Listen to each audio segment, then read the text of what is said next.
The triumphant smile on Candace's face froze instantly, crumbling into pure shock and disbelief. Her eyes darted rapidly between the bound Delano on the floor and my trembling figure huddled in the corner. This scene was nothing like the downfall she had meticulously planned for me.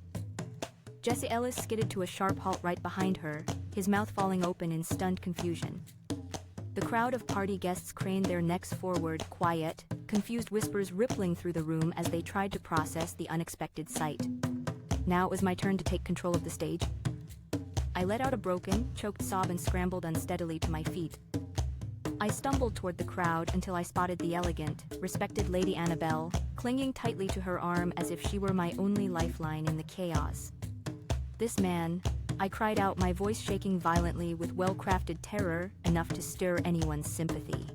Still trembling from the lingering shock of the ordeal, I pointed shakily at Delano. He broke into my private room. He tried to harm me. Every pair of eyes in the room locked onto Delano in an instant. He thrashed uselessly against his tight restraints, his muffled, frantic grunts reading far more like a guilty admission than a plea of innocence.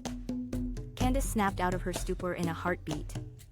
She had always been a master of putting on a flawless show. She hurried to my side, her features perfectly arranged with tender, sisterly concern. "Chloe, my poor sister, don't be scared. We're here to protect you now," Candace murmured softly, lifting a hand as if to comfort and soothe me. "Tell us everything that happened. I'll make sure Father knows every detail." Her tone was sickly sweet and gentle, but the flicker of malice and mocking triumph in her blue eyes did not escape my notice. I flinched sharply away from her outstretched hand, as if dodging a scorching brand. In the dead, stunned silence that followed, I did the unthinkable, something the timid, powerless Chloe of the past would never have dared to do. I pulled back my hand and slapped her hard across the cheek. The crisp, sharp crack of my palm hitting her skin boomed through the quiet room like rolling thunder. Collective gasps swept through the crowd of onlookers. Candace froze completely, one hand flying instantly to her rapidly reddening cheek. Her bright blue eyes widened with raw humiliation and disbelief, and for the first time, genuine tears pooled thick in her lashes. "How dare you pretend to care and ask what happened?" My voice came out hoarse and ragged, laced with genuine, unfeigned fury. "Candace, did you know I was in danger all along? How else do you explain this impossible timing?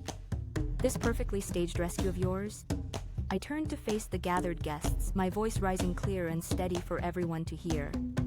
I was resting quietly in my private room. Why did my stepsister bring a whole crowd of people to break down my locked door? The whispers swelled louder, now thick with unmissable suspicion. The guests stared at Candace with scrutinizing, doubtful eyes, their trust in her crumbling by the second. I pressed my advantage without hesitation, my gaze sharp and unyielding as it locked onto her. Candace's mouth fell open, no excuses came out. Cornered and exposed, every layer of her false disguise was stripped bare. I was only worried about you," she stammered at last, slipping back into her usual innocent victim act. "I heard you'd left the party and disappeared." Worried, I let out a sharp, incredulous laugh.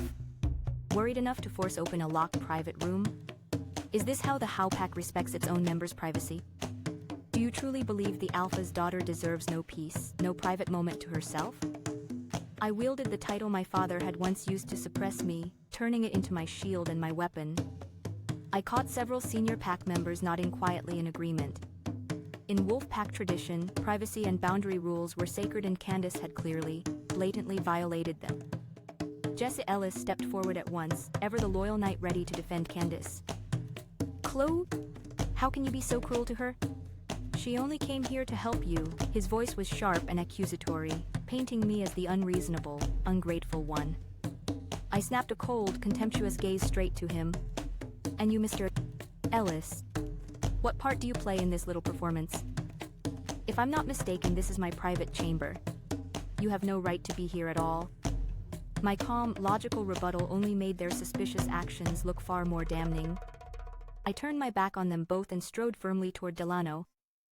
With one sharp, decisive tug, I ripped the gag from his mouth. "Speak," I commanded, my tone leaving no room for hesitation or defiance. "Tell everyone who sent you here tonight." Delano gasped in ragged breaths, his eyes darting wildly around the room in pure terror. He glanced first at my cold, unwavering stare, then at the furious Candace, his voice trembling with fear. I can't say. I caught the silent, panicked exchange between them and pounced on the opening at once. What are the two of you hiding? I demanded sharply, pointing between them. Delano, what are you so afraid of? Did Candace threaten you into silence? The crowd burst into loud, murmuring chatter. Candace's face drained of all color, turning deathly pale. The seed of doubt was firmly planted. I watched the guests whisper amongst themselves, their eyes filled with clear distrust for Candace. Delano's terrified silence had already spoken volumes, no verbal confession needed. Delano's terrified silence had already spoken volumes, no verbal confession needed. That slap was far more than petty revenge for the endless pain she'd inflicted on me in my past life. It was my official declaration of war against her, against all those who'd ever schemed and hurt me. The perfect, flawless mask Candace had spent so long polishing had finally cracked for the very first time.